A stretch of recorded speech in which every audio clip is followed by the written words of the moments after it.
Hi viewers, எல்லாருக்கும் வணக்கம். நான் தான் உங்கள் கற்கும் படலம் ரத்னகுமார். ஸ்டூடெண்ட்ஸுக்கு வந்து பார்த்திங்கன்னா ப்ராஜெக்ட் ரிப்போர்ட் ரெடி பண்ணும்போது எடிட் பண்ணுறதுக்கு சில விஷயங்கள் தேவைப்படும். எம்எஸ் வேர்டில் அவங்க வந்து நிறைய விஷயங்கள் கற்றுக்க வேண்டியது இருக்குது. ஸோ அதன்படி பார்த்திங்கன்னா போன வீடியோவில் நம்ம வந்து கவர் பேஜ் எப்படி க்ரியேட் பண்ணுறதுன்னு பார்த்தோம். இன்றைக்கி இந்த வீடியோவில் வந்து பார்த்திங்கன்னா உள்ள கண்டென்ட்லாம் நிறைய காப்பி பண்ணி பேஸ்ட் பண்ணுவாங்கள்ல. ஸோ அது நெட்லேருந்து காப்பி பண்ணி பேஸ்ட் பண்ணும்போது எப்படி பேஸ்ட் பண்ணணும், அது எப்படி அலைன் பண்ணணும், ஸோ அதில் என்னென்னலாம் பார்க்கணும் அப்படின்றத தெளிவாக இந்த வீடியோவில் பார்க்கலாம்.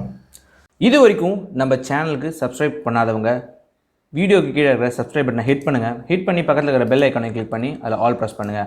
That's it.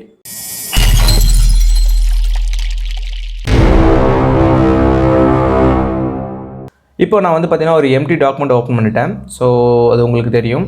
நெக்ஸ்ட் வந்து பார்த்தீங்கன்னா கூகுளில் போய்ட்டு உங்கள் டைட்டிலுக்கு என்ன தேவையோ அதை நீங்கள் சர்ச் பண்ண வரணும். ஃபார் எக்ஸாம்பிள் நான் வந்து பார்த்தீங்கன்னா தமிழ்நாடுன்னு சொல்லிட்டு டைட்டில் எடுத்துக்கிறேன். ஸோ தமிழ்நாடு சம்மந்தப்பட்ட ஒரு கண்டென்ட் எனக்கு வேணும். கூகுளில் தமிழ்நாடு டைப் பண்ணுங்கள். அதில் விக்கிபீடியா போய்ட்டு ஸோ மோஸ்ட்லி வந்து பார்த்திங்கன்னா நீங்கள் எந்த கண்டென்ட் தேடினாலும் விக்கிபீடியாவில் தான் மோஸ்ட்லி உங்களுக்கு கிடைக்கும். ஸோ அதனால் தமிழ்நாட்டை பற்றி விக்கிபீடியாவில் எடுக்கிறேன். ஃபஸ்ட்டு 3 பேராகிராஃப் மட்டும் காப்பி பண்ணிக்கிறேன். காப்பி பண்ணுறதுக்கு Ctrl+C அழுத்திக்கங்க. ஸோ அப்படியே அழுத்திக்கலாம். அப்படி இல்லைனா வந்து செலக்ட் பண்ணிட்டு ரைட் கிளிக் பண்ணி காப்பி கொடுக்கலாம். ஸோ இது ரெண்டு மூலியமாகவும் நீங்கள் காப்பி பண்ணிக்கலாம். ஒன்ஸ் காப்பி பண்ணதுக்கப்புறம் நீங்கள் என்ன பண்ணுங்கன்னா உங்களுடைய டாக்குமெண்ட்டை பேஸ்ட் பண்ணுங்கள். ஸோ Ctrl+V கொடுத்தீங்கன்னா ஆட்டோமேட்டிக்காக வந்து பார்த்திங்கன்னா நீங்கள் என்ன காப்பி பண்ணிங்களோ அது வந்து பேஸ்ட் ஆகும். ஸோ இதில் வந்து பார்த்திங்கன்னா நிறைய திங்ஸ் இருக்கும். ஃபார் எக்ஸாம்பிள் வந்து இந்த ப்ளூ கலரில் எல்லாம் இருக்கும். ஸோ இதெல்லாம் எனக்கு வேண்டாம். ஸோ அந்த அண்டர்லைன் பண்ணிட்டு தான் இருக்குது. ஒன்று நான் சேஞ்ச் பண்ண முடியாது. சேஞ்ச் பண்ணலாம். எப்படி இருந்தாலும் எல்லாத்தையும் திருப்பி ரஃபாக செலக்ட் பண்ணிவிட்டு நீங்கள் வந்து கலர் சேஞ்சில் போய்ட்டு பிளாக் கலர் கொடுக்கணும். அட் த சேம் டைம்ஸ் வந்து அண்டர்லைன் எடுக்கிறதுக்கு ஒரு வாட்டி அண்டர்லைன் ப்ரெஸ் பண்ணுங்கள். அண்ட் நெக்ஸ்ட் டைம் திருப்பி அண்டர்லைன் ப்ரெஸ் பண்ணிங்கன்னா ஆட்டோமேட்டிக்காக எல்லாமே போய்டும். ஸோ இது வந்து பார்த்திங்கன்னா உங்களுக்கு வந்து வந்துடுச்சு. ஸோ இப்படியும் பண்ணலாம். அப்படி இல்லைனா இன்னொரு மெத்தட் இருக்குது. நீங்கள் இதை ஃபாலோ பண்ணுங்கள். ஸோ இதுதான் பெஸ்ட் மெத்தட் எனக்கு தெரிஞ்சு. இப்போ என்ன பண்ணுறேன்னா உங்களுக்கு பேஸ்ட் பண்ணும்போது சில ஸ்பெஷல் கேரக்டர்லாம் இருக்குது.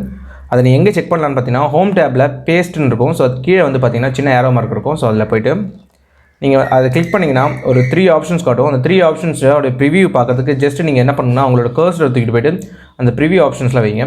ஸோ ஃபஸ்ட்டு துணிவு தான் கீப் சோர்ஸ் ஃபார்மேட்டிங். அப்படி எப்படி இருக்கோ அதேமாதிரி எனக்கு வேணும் அப்படின்னா ஸோ இப்போ நீங்கள் பார்க்கலாம் பக்கத்தில் உங்களுக்கு வந்து ப்ரிவியூ காட்டுது. செகண்ட் திங் வந்து பார்த்திங்கன்னா கொஞ்சம் டெக்ஸ்ட் எலாபரேட்டடாக கொஞ்சம் நீட்டாக அழகாக இருக்க மாதிரி இருக்குது. மர்ஜ் ஃபார்மேட்டிங் வருது. அதாவது என்ன ஃபாண்ட் இருக்குதோ அதுக்கேற்ற மாதிரி அதை மர்ஜ் பண்ணிக்கும். அதாவது இங்கே என்ன ஃபாண்ட் நீங்கள் வச்சுருக்கீங்களோ அதுக்கேற்ற மாதிரியும். தேர்ட் திங் வந்து பார்த்திங்கன்னா கீப் டெக்ஸ்ட் ஒன்லி. அதாவது டெக்ஸ்ட் நீங்கள் எப்படி காப்பி பண்ணீங்களோ அதே மாதிரி எனக்கு பேஸ்ட் பண்ணால் போதுன்ற மாதிரி. ஸோ அதுதான் மோஸ்ட்லி நீங்கள் யூஸ் பண்ணணும். Wherever you are copying from, நீங்கள் எங்கேருந்தெல்லாம் காப்பி பண்ணிட்டு வந்தாலுமே நீங்கள் வந்து என்ன பண்ணுங்கன்னா கீப் டெக்ஸ்ட் ஒன்லின்றது ஆப்ஷனை பிக் பண்ணுங்கள். அப்போ தான் வந்து பார்த்திங்கன்னா அந்த டாக்குமெண்ட்டுக்கு ஏற்ற மாதிரி அது பேஸ்ட் பண்ணணும். அதாவது அண்டர்லைனோ ப்ளூ கலரோ இல்லை வந்து வேறு ஏதாவது லிங்க் கேரி பண்ணியிருந்தாலும் அது வந்து எரேஸ் பண்ணிவிடும். ஸோ இப்போ கீப் டெக்ஸ்ட் ஒன்லி கொடுத்துட்டேன்.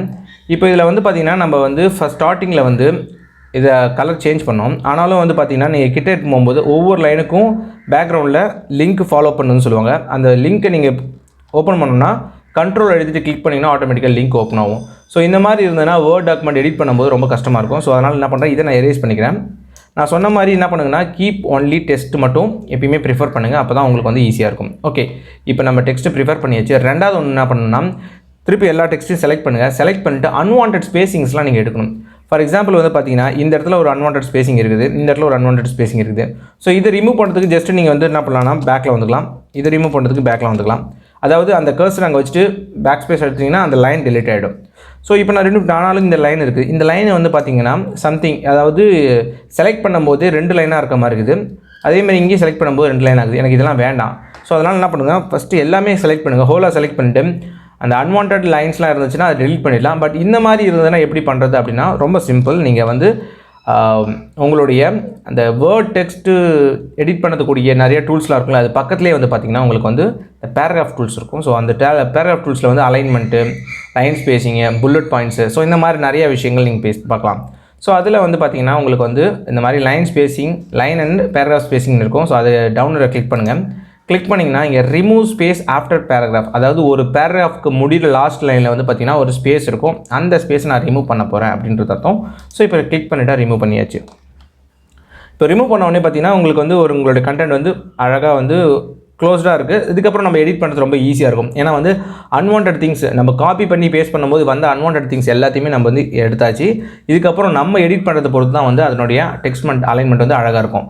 ஓகே, ஃபர்ஸ்ட் திங் நீங்கள் பண்ண வேண்டியது என்ன பார்த்தீங்கன்னா இந்த இடத்துல பார்த்தீங்கன்னா இர்ரெகுலர் ஷேப்பிங்ஸ் இருக்கும். இதை ஃபஸ்ட்டு போகணும். அதை போக்குறதுக்கு நீங்கள் ஜஸ்டிஃபை பட்டன் ஆப்ஷன் யூஸ் பண்ணுங்கள். ஸோ ஜஸ்டிஃபை ஆப்ஷன் வந்து பார்த்தீங்கன்னா left alignment, right alignment, middle alignment பக்கத்துலேயே வந்து பார்த்தீங்கன்னா ஜஸ்டிஃபைன்னு இருக்கும். ஸோ இதனோட ஷார்ட்கட் அங்கே கொடுத்துருப்பாங்க Ctrl+J. நீங்கள் போக போக பழக்கும்போது நீங்கள் செலக்ட் பண்ணிட்டு இப்போ Ctrl+J கொடுத்துக்கலாம். ஃபஸ்ட் டைம் நீங்கள் யூஸ் பண்ணும்போது நீங்கள் என்ன பண்ணலாம், மவுஸ் பண்ணுற யூஸ் பண்ணிங்க. இப்போ நான் ஜஸ்டிஃபை கொடுத்தோடனே நீங்கள் வந்து பார்த்தீங்கன்னா எட்ஜஸ்லாம் வந்து கரெக்டாக அழகாக வந்துட்டோம். ஃபைன். இப்போ வந்து அடுத்தது வந்து பார்த்தீங்கன்னா இதில் அன்வான்டாக வந்து பார்த்தீங்கன்னா ரெட் கலர் லைன்ஸ்லாம் இருக்குது. இதெல்லாம் எனக்கு வேணுமா அப்படின்னு பார்த்தீங்கன்னா இதில் வந்து பார்த்தீங்கன்னா இங்கிலீஷ் ஆல்ஃபபெட்ஸ் டிக்ஷனரி இல்லாத வேர்ட்ஸ்லாம் வந்து பார்த்தீங்கன்னா இந்த மாதிரி ரெட் கலர் லைன் வரும். அதெல்லாம் நீங்கள் செக் பண்ணி பாருங்கள். இன்கேஸ் வந்து பார்த்தீங்கன்னா ஒரு தமிழ் நேமோ இல்லை வந்து வேறு ஏதாவது இருந்ததுன்னா அது அப்படியே நீங்கள் வந்து இங்கிலீஷில் ட்ரான்ஸ்லேட் பண்ணி எழுதிருக்கீங்கன்னா அது டிக்ஷனரியில் இருக்காது. ஸோ அதெல்லாம் வந்து இக்னோர் பண்ணிவிடுங்க. அட் த சேம் டைம்ஸ் நீங்கள் வந்து விக்கிபீடியாவிலேருந்து காப்பி பண்ணும்போது இந்த மாதிரி வந்து பார்த்தீங்கன்னா இந்த வித்தின் ப்ராக்கெட்டில் வந்து பார்த்தீங்கன்னா 8, 9, 10 இந்த மாதிரி நிறைய இடத்துல இருக்கும். ஃபார் எக்ஸாம்பிள் இது 3 நான் எரேஸ் பண்ணிக்கிறேன். அதேமாதிரி இங்கே பார்த்தீங்கன்னா இங்கே இருக்குது. ஸோ எங்கெங்கெல்லாம் இருக்குதோ அந்தந்தெல்லாம் நீங்கள் வந்து டெலிட் பண்ண ட்ரை பண்ணுங்கள். ஸோ இந்த இடத்துலையும் பார்க்கலாம். ஸோ ஒரு வாட்டி டெக்ஸ்ட்டை நீங்கள் வந்து காப்பி பண்ணி பேஸ்ட் பண்ணும்போது இதெல்லாம் நீங்கள் வந்து செக் பண்ணணும். ஓகே, இப்போ வந்து பார்த்தீங்கன்னா ரஃபாக நம்ம வந்து ஓரளவுக்கு எடிட் பண்ணியாச்சு. இதுக்கப்புறம் வந்து பார்த்தீங்கன்னா பார்க்கறதுக்கு எல்லாமே நெருக்கமாக இருக்குது. இது கொஞ்சம் எலாபரேட்டாக லைன் ஸ்பேசிங் ப்ளஸ் ஃபாண்ட் வந்து மாற்றணும். ஏன்னு பார்த்தீங்கன்னா ப்ராஜெக்ட் ரிப்போர்ட் ரெடி பண்ணும்போது பொதுவாக நீங்கள் வைக்கக்கூடிய ஃபாண்ட் வந்து பார்த்தீங்கன்னா டைம்ஸ் நியூ ரோமன்ஸ் தான் நான் வந்து லாஸ்ட் வீடியோவில் சொல்லியிருந்தேன். அதேமாதிரி நீங்கள் வந்து இதில் வைக்கணும். ஃபர்ஸ்ட் ஆஃப் ஆல் அதுக்கு நீங்கள் என்ன பண்ணணும், Ctrl+All கொடுத்து செலக்ட் பண்ணிங்க. செலக்ட் பண்ணிட்டதுக்கப்புறம் டாப்பில் போய்ட்டு ஃபாண்ட்டை மாற்றுறதுக்கு உண்டான இதில் போய்ட்டு டவுனில் கிளிக் பண்ணிவிட்டு டைம்ஸ்னு டைப் பண்ணுங்கள். ஆட்டோமேட்டிக்காக டைம்ஸ் நியூ ரோமன்ஸ் வரும். என்டர் எடுத்தீங்க. தென் அதுக்கப்புறம் வந்து பார்த்தீங்கன்னா ஃபாண்ட் சைஸ் வந்து 12 வைக்கணும். ஃபாண்ட் சைஸ் 12 வச்சாச்சு. இப்போ உங்களுக்கு வந்து பார்த்தீங்கன்னா எல்லாமே டைம்ஸ் நியூ ரோமன்ஸ் வந்துச்சு. இப்போ லைன் ஸ்பேசிங் மாற்றுறதுக்கு திருப்பி வந்து அந்த line and then paragraph spacing இருக்குல்ல, அதில் டவுனில் கிளிக் பண்ணுங்கள். கிளிக் பண்ணிவிட்டு 1.5 வைங்க. இப்போ 1.5 வச்சோடனே வந்து பார்த்தீங்கன்னா எனக்கு வந்து அழகாக டெக்ஸ்ட் வந்து எனக்கு வந்துடுச்சு. Okay fine. இப்போது அடுத்தது நம்ம என்ன பண்ணணும்னு பார்த்தீங்கன்னா முக்கியமாக வந்து பார்த்தீங்கன்னா ஃபஸ்ட்டு லைன் ஆரம்பிக்கும் பொழுது ஒரு சின்ன கேப் இருந்தால் கொஞ்சம் பார்க்க அழகாக இருக்கும்ல. ஸோ அது கிளிக் பண்ணுறது, அது ரெடி பண்ணுறதுக்கு என்ன பண்ணணும்னா நீங்கள் வந்து உங்களோட கர்சர் தூக்கிட்டு போயிட்டு ஃபஸ்ட் லைனில் வச்சுட்டு கிளிக் பண்ணிவிட்டு டேப் எடுத்திங்கன்னா ஆட்டோமேட்டிக்காக மூவ் ஆகும். அதேமாதிரி ஒவ்வொரு பேராகிராஃப் ஸ்டார்டிங்லேயும் நீங்கள் பண்ணிக்கங்க. And then last thing. Okay, இப்போ வந்து பார்த்தீங்கன்னா எனக்கு அழகாக வந்துடுச்சு. ஸோ இதுக்கு இன்ட்ரோடக்ஷன் சொல்லிட்டு டைட்டில் கொடுக்க போகிறேன்.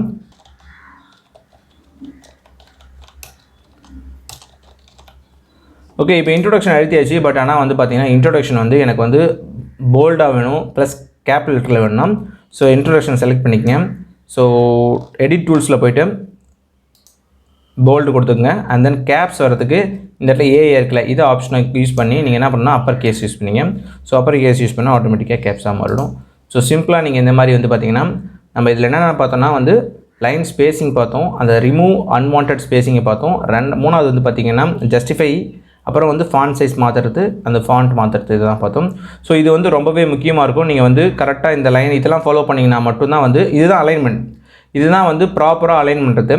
ஸோ ஒவ்வொரு பேராகிராஃபும் பார்த்தோம். இதுக்கப்புறம் இது தொடர்ந்து என்ன தேவையோ அது சம்மந்தப்பட்ட வீடியோக்கள் போடுறேன். ஃபார் எக்ஸாம்பிள் வந்து பார்த்திங்கன்னா இந்த மேலே இந்த ரூரல் இருக்குல்ல, இதெல்லாம் எதுக்கு யூஸ் பண்ணுறாங்க, இது எப்படி யூஸ் பண்ணுறது, ஸோ அது மட்டும் இல்லாமல் பேஜ் நம்பர் எப்படி போடுறது, ஸோ இது மாதிரி நிறைய விஷயங்கள் இருக்குது. ஸோ அதெல்லாம் நீங்கள் தெரிஞ்சுக்கங்க. Until this is bye from Ratnakumar. மறக்காமல் சப்ஸ்கிரைப் பட்டன் ஹிட் பண்ணுங்கள். ஏன்னா வந்து பார்த்தீங்கன்னா இந்த மாதிரி நிறைய தகவல் உங்களுக்கு தெரிஞ்சுக்கிறதுக்கு அது ரொம்ப யூஸ்ஃபுல்லாக இருக்கும். நான் போடுற ஒவ்வொரு வீடியோக்கும் நோட்டிஃபிகேஷன் உங்களுக்கு ஈஸியாக வந்து சேரும் அதன் மூலிமா.